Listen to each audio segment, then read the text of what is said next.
it's Dr. Shamanda. Welcome back to my channel where we talk about all things mental health, personal finance, and overall strategies to live your best life. So, y'all, I've been promising y'all a series for a while about basic finances. That is looking at how to budget, what is a budget, how to save your first $1,000, what is a Roth IRA, what's investing, how to invest. So I said, you know what? It is February 2025. It is officially time to get started and to educate the people. Okay? Y'all know on my channel, this is like one of my favorite things to talk about, personal finance, which is very much aligned with my profession, which is mental health and counseling education. So it's all tied in together because let's be for real, most people struggle with anxiety and depression aligned and tied to connected with finances, struggling to make ends meet. And so my passion and excitement around personal finance is all about alleviating some of that stress. So the best way to do that is through education. Honestly, the more we know about managing our finances or how to manage our finances, how to make more money, things of that sort, the less triggered and less stressed and depressed that we may find ourselves to be. All right, so let's jump right into it. This video is all about how to budget, and I think about this in terms of making every dollar count. Literally, that is what a budget is. A budget is you telling your money, telling your dollars that you worked for, that you earned, however you earned it, you get to tell those dollars where to go.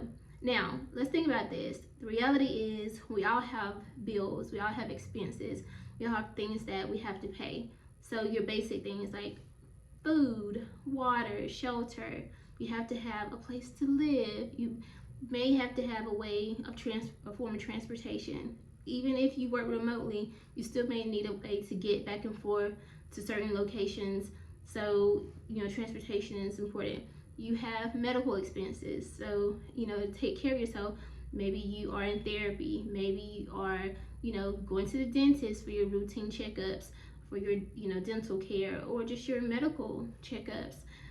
Things like birth control, if you're on birth control, or if you have pets and you need insurance to make sure those pets are taken care of, or child care expenses. Like, we all have our basic expenses. Electricity, you gotta have electricity. So, in a cell phone, right? Like, you have to have a way to communicate. So there's so many basic things that in general we all pay for. So that is where you start. That's where you start. So before we get there are two main terms you need to know. So income, that is what's coming in. So if you work a job, whether that's a 1099, which is a contract position, or a W-2 job, which is when you work for a corporation or a company, whatever. And sometimes we do both. So whatever, it's all the money that's coming in to your bank account every week, or every bi-weekly, or every month, or quarterly, whatever. You're just tracking that income. It's the money that's coming in, or the revenue that's coming into your bank. Then there's expenses, and that's all the things that I've listed and more. So the things that you have to spend money on, what's going out, what's coming out of that income, what has to be subtracted from that income. So those are the two main terms to know when it comes to budgeting. So once you know that, you also want to know the frequency of when you receive that income. So again, are you receiving your income monthly? Is it bi-weekly, or is it weekly, or is it quarterly? It's going to be very important to know the frequency of how and when you earn your income, so that you know how to budget the paying those expenses. So for example, for me, I'll use investing for one, and that's just or let's say this, saving. I have a line item on my budget book, and I'll show you this shortly, which, let me see, can I show you? I'll show you the back of this. So right here, so this right here is bills to be paid, and then you have the date that it's due, then you have the amount, how much you paid, and then a note. You can put a note here. I got this on Amazon. You can just look up monthly budget book. And y'all, I'm so serious about this. These books last me a year. So I think they go from like, I think they start in November and go through October of every year, I believe. Yeah, so October. So if you look at this, I have this one. It's literally about to fall apart over here. This was in 2024. No, excuse me. Started in November 2023 and went through October 2024. That's 1 year. And then I have this one here. I get different colors and different templates every year. It's the same template, but it's just a different book. This was November 2022, and it went through October 2023. So if you can see here, I basically started 2022 all the way till now. All the way now to now, which is February 2025, and this will go through till October 2025. So I don't play no games about budgeting. But if you see, I have a line item where I'm saving. So let's say I have a goal to save $12,000 this year, which is a goal for me. Then that means that if I'm breaking that down, that every month I need to put away or save or put in my line item $1,000. So now let's bring that back because we don't want to talk about savings yet. But in general, let's say you have a cell phone bill that is let's say it's $150 or something like that every 3 months, every quarter, right? So let's say that let's say you get paid quarterly. So then you would say it's 150 and divide that by 3. So now you are you're putting aside $50 every month in your budget toward that payment of the 150. So if that makes sense. So anything, or let's say you have your mortgage or your rent. Some people break theirs up every 2 weeks, and some people just, if their checks are big enough bi-weekly, then they'll just pay out of one paycheck. Typically that's what I do. Thank God I'm able to do that. So I typically do that, and so you would just say, okay, I need to budget for this. But go through and list all of your expenses. So again, I want to show you again back here, right here. I would go. This is what I do. Literally, I use this book. I go through and I write electricity, and I may be able to show you a real one without giving too much away because I don't like going to specifics with mine. So this has my employer name, stuff like that. I don't want to show too much of that. But so for example, I'm going to show you. So example, we'll go through this. So I have mortgage, I have electricity, I have food, grocery item, but I budget for the whole month. I give myself a number for the month, right? So typically I say about $400. And then insurance, I'm with Progressive, so I have insurance. I have T-Mobile for my internet. I have Mint Mobile for my cell phone bill. I have Planet Fitness for my gym. I have my water and sewage company. I have my trash pickup company. I have my gas expenses. So I work hybrid now at this point. I used to work fully remote, but I would still have things I need to do, like go to the gym. So I still would budget like $100 for gas because I'm not driving that much. And that's for the whole month. So essentially that $100 is allowing me to have $25 per week, if that makes sense. So, but I budget monthly in this book. And then I have ADT for my security. And then I have like hair, like if I want to get my hair done that month, so I'll put an amount into that line item as well. And then my Roth IRA, my savings, and then I have another side where I use to track my debt expenses. So I list my debts, and I list my debts, and I write out how much I want to pay towards each debt every month. So that is how you track and budget, y'all. So it's really simple. It's really not that hard.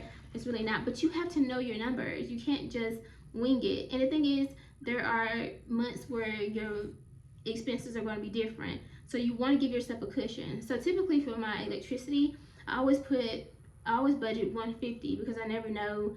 I know it's normally around like $100, but I never know if it's going to be like $125 or it's going to be $105. I don't know. So I always try to budget $150.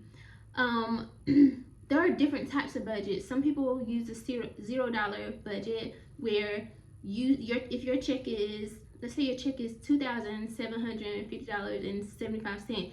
You gonna track, you gonna budget for $2,705 in whatever cents to the zero, like literally to the penny, to the cent. Some people are like, it really don't matter. I'm just gonna put like just a wide, like I said, like the 150, and if I go over, I'll just keep it in my spending account. Me personally, I use, like I said, I make every dollar count. I use a $0 budget. Now I do have a savings account where I just, if I do have some extra money left over, let's say there's no fee for whatever reason, and I have $3 left over, and it's not, let's say it's 147, but I budgeted 150. Then I'll transfer that $3 into my debt payoff savings account, and that just keeps building up, and then I'm able to pay extra toward a debt later that month or the next month, if that makes sense. So why is budgeting so important, y'all? Because it gives us freedom. Honestly, if you think about it, when you're thinking about how money and the idea of money can cause or trigger anxiety, it can help alleviate those feelings of anxiety, because you know where you know what you have, you know what you're working with, and it's not like all jumbled up in your brain. You're not like, okay, I got paid and I think I should be able to pay all my bills this month, but I really don't know, and I know I have this bill and this bill and this bill, but I don't have it, like you don't have it written down, you don't know what your numbers are, and that can cause anxiety because it's so ambiguous, it's so unknown, and it can be confusing. You may have gotten some money from somebody, but then you loaned out some money, and then maybe your check was short because you didn't work as many hours as you thought you did, or that you thought you were, and then now your rent increased that month, so you don't know. It's so many moving parts, but if you write it down and track it, be consistent with it, then it will help you. The first thing I would definitely recommend is that you spend, at least just start off with tracking, like the first month that you want to budget, just start off tracking what you spend. If you don't want to do that, I would say look at your bank statements and look and see what are you spending on, and use that to fill out a book like this, or you can use an Excel spreadsheet. And I've been thinking about it. I know a lot of personal finance content creators, they create a template. If that's something you guys are interested in me creating for you, please let me know. I'm willing to do something like that for you. I don't personally use Excel spreadsheets for my personal finance. I do use it for when I am budgeting for a movie, a film through my production company. I use those, but I do not use it for my personal finance. I am definitely a paper and pencil person, because I like to be able to cross off. I use literally highlighters to cross off when I pay a debt, like, or pay off an expense that month. I just highlight it out, and it just feels good to know that, like, okay, I got paid, and I paid this, and I paid this, and I transferred this to savings, and I transferred this to my investment account. It just does something to me. It's like a win. So I love that. So again, you can find these on Amazon. I do not have a link or affiliate link or anything like that. Find the one that works for you. All right, I think that's it. I just really wanted to give you a basic breakdown of what budgeting is and how anybody can do it. And if you think about it in terms of giving every dollar a job, making those dollars work for you, y'all, we are out here working, spending our time at these jobs and serving and making a difference, and we earn an income from the work that we do. And it's only right that we make money work for us, literally. And if you're smart and wise and you budget, you know exactly where your money is going, and you have money left over, hopefully, even if you have to get another stream of income, then you can use that money to make it work for you and grow and make a lasting impact on multiple generations by building wealth with the money, because you budgeted and you knew where your dollars were going. It's really that simple. All right, y'all, I hope this helps. Let me know if you want a part 2 to this one. If not, I will be moving on. Next week we are going to talk, or tomorrow, hopefully, we are going to talk about how to save your first $1,000. All right, so stay on this journey with me. Like this video, leave me a comment, and I'll see you guys next time. Bye.